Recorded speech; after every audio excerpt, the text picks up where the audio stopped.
as I said, number two here, this make representations, now what the Liberals are arguing here is the phrase the Parliament, and what the Liberals are arguing over and trying to get struck, some of them, is and the executive government.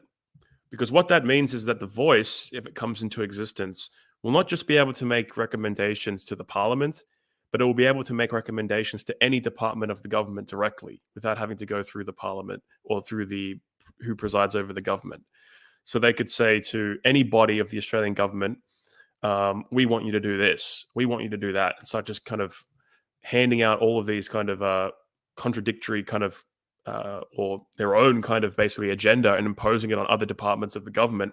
And if those departments of the government don't listen to them, then they'll get called racists. They'll get probably vilified in the media for hating Aboriginals and so on. And so they'll just, their teeth will be in everything. They'll be all over everything. And they're going to be like, we want Aboriginal quotas. We're going to go to the military and say 10% of all of the, certain classes of your employees need to be Aboriginal. We're going to go to, all these different groups and demand that they go to the Department of Education and demand that they only fly Aboriginal flags but not Australian flags or something, because otherwise they're racist, or demand that they teach the kids this or that about how the poor Aboriginals and about Aboriginal history and about how evil the white man was and all this kind of thing, which is already happening. But it's only going to accelerate all of this because they're going to have their teeth in everything and anything in the entire Australian government.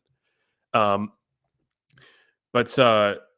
also, what the Yes campaign is saying, relax. It says here that the Parliament has the power to make laws with respect to matters relating to the voice, including its composition, functions, powers, and procedures. So that means that the Parliament will be under total control. If the voice starts doing bad things, the government can create new laws to create new limits on its behavior. And so don't worry, it's still going to be under the control of the Parliament.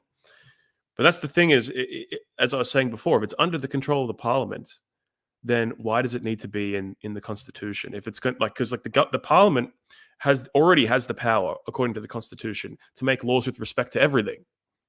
So why do they need to be given the power again by this constitutional document? The only rationale for it is going to be that when this goes to the High Court, maybe not at first. Maybe they'll let it kind of be chill at first so people don't kind of react to it. And once people are used to it, they'll just gradually keep creating legal challenges and increasing its powers and so on. And that's really, when you're talking to normies about this, that's one thing that you've really got to, impress upon them. And that's what the No campaign, that's its key selling point, really, in addition to the more general kind of idea about, what do we really owe these people? When is it ever going to be enough? And so on, all great talking points. But what really needs to be impressed upon people is the deceptive nature of this and the irrationality of the narrative of the Yes campaign, how it just doesn't fit together. Either it's not going to have much power or it is. And if it isn't, then it doesn't need to. We don't need it. And if it does, and if it even for their reasons, and if it is going to have power, then they're lying to us. Why are they lying to us?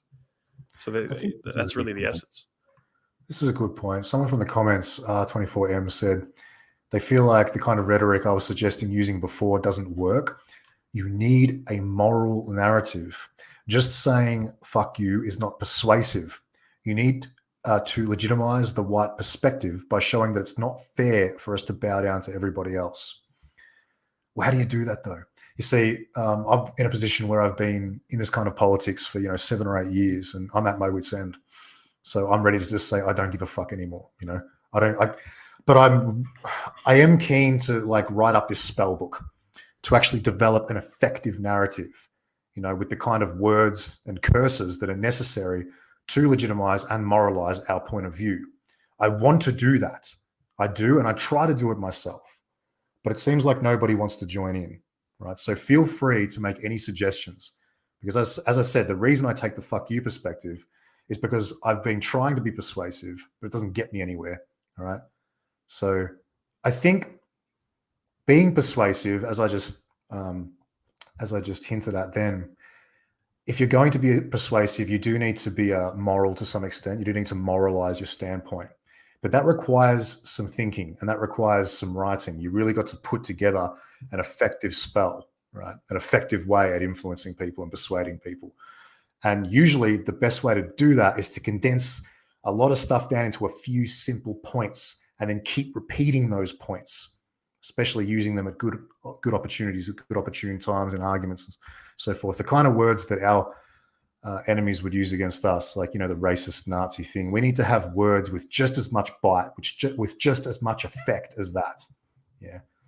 What do we have in that regard? We don't have as many curse words as our enemy. We don't have as many moralized, persuasive perspectives as our enemy, right? Maybe we do. Maybe I'm wrong about that, but it doesn't seem like we do. Maybe we just don't have a lot of power in the word anti-white. I mean, these people just hate us. Right. So